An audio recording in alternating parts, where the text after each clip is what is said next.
Hello guys, my name is Adam Shadow, and these things here in front of me are some of the best stylable shuriken machines that are currently available in Minecraft. These things are typically just worse versions of the harvester based farm I shown in the past, and similar designs which simply use a flying machine to cut down the shuriken. These ones, however, will work on Spigot servers very reliably in most cases and have some advantages, mostly in terms of the knowledge you need to build them. So let's start with this design here on the left. This is something mostly people build in 1.13 because they think for some reason it gets better if they put a node block here, which doesn't really help much. It will work. I'm currently in 1.12, so it won't work for me right now. That's why I put a piston there. These things are, yeah, not very effective is the best word to say it. They are not too laggy. The main problem is that the shuriken has to go 3 blocks high, but only the second block gets destroyed and moved by the piston, or sorry, the item that gets moved by the piston, while the item here at the top just flies randomly somewhere, typically landing on this sand block, which, depending on the settings of your server, how fast it cleans up items, can cause quite a bit of lag. This design here is something I have seen used a lot on Skyblock servers, even on some where shuriken farming was not very effective. For some reason, people love this design, probably because of its simplicity. You are literally just placing observers, blocks, redstone, and some pistons. However, this is not very efficient. It's better than this one in terms of losing items, since one observer activates like 30 of these pistons, which is quite efficient. However, most of them will activate unnecessarily, or sorry, not maybe most of them, but a lot of them will activate unnecessarily, and quite a few of them can have shuriken that's grown 3 wide if you are not using an observer on every block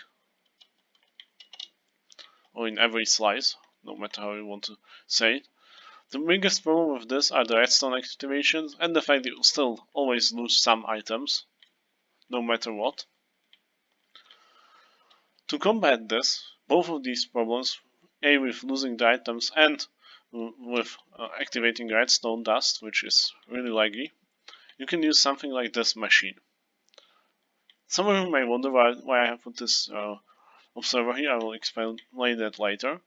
What this does is activates if the shuriken has grown just 1 block and immediately breaks it, without touching the slices around it, without randomly activating redstone dust or even causing light updates or anything like that.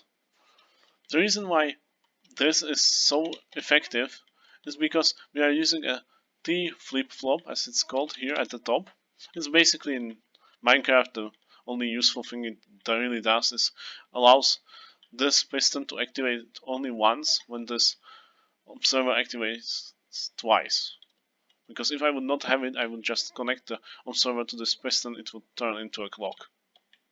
However, this is not perfect. I have seen a few of these. They are 5 blocks high, which makes them less volume efficient. And most of the time people don't show the observer there, which makes this incredibly susceptible to unloading. Just joining and leaving a server where you have, for example, this built up on a large scale frequently enough will eventually stop the entire machine. Because you can get it to this state. Like this. Either because you unloaded one chunk and not the other one, so there's a chunk border in between or something like that. Or maybe there's a chunk border in between these two pistons and this observer just doesn't move. Or it somehow glitches out in a different way The worst thing that can happen is you accidentally duplicating this observer, but that's insanely rare, especially on servers which typically have a lot of duping protections, so you don't really need to worry too much about this. If you get it into this state, it won't self-repair, unlike these ones which can self-repair. Not this one, not when you have a observer, but it can self-repair if you have piston here. This one usually is pretty safe to that, unless you get all of the shuriken grown to the max height somehow, which can sometimes happen in case of admins messing with the server. To combat this, you simply just need to put the observer line like this, which if you have pistons set up like this, you activate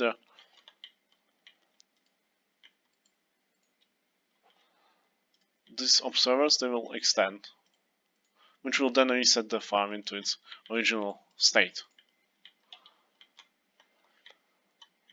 For this video, I decided not to just show you some designs, I also decided to at least invent at least something new, and this is it. As far as I'm aware, this is the best tileable shuriken farm design, this thing here. The reason why it's better than this one is it's one block shorter, it's the same width most of the time as these ones here. These ones depends how you build them.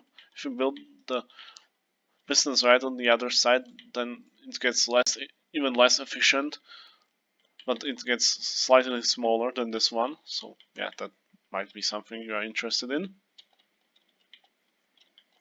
And this thing also allows you to use sand, which these ones don't, which is some sort of miserable increase of like a fraction of a percent, but it still helps. And you can also easily reset this, which is actually pretty tricky with these ones here. Another thing these farms with the instant detection have, which these ones don't, is you can have cases where if you have multiple of these next to one another, you can, for example, have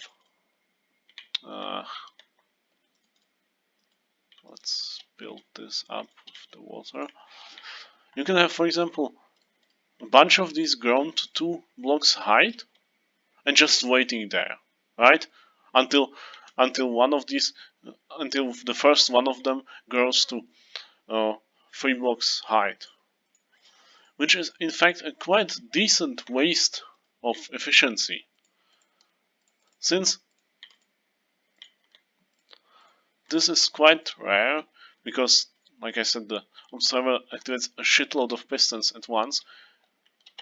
It's not too bad here. Here it's pretty bad, and like I said, the more you activate pistons, the less, let's say this way, chances of growing the sugarcane has, which reduces the production. So these ones are in fact even less efficient per sugarcane plant, or however you want to call this, than these ones with the activation based. The only difference between these two in terms of cost is the observer here. I would say this one is probably the same, if not even easier to build, to be honest, since this one kind of need to have something to place the observer against, which can be rather annoying. However, this still relies all on observers, and depending on what sort of server you are on, you may get the case where you are either not able to get observers, or they are somehow stupidly expensive, or even don't work at all, which I have seen all 3 of these cases. Maybe there are even other ones. For that, you want to build something like this. This thing is in fact not 1 wide tileable, but 3 wide tileable. As you saw there, I can, well, you could put them like this, but then you lose efficiency. So ideally 3 white tileable. The reason I'm using jack-o'-lantern, or however this is called, yeah, jack-o'-lantern, is to prevent at least some light updates. This is because this system is the by far laggiest design out of all of these, since we are activating this redstone dust way more times than it will in fact need. However, this is incredibly safe, because you have 3 ways of activating this one torch.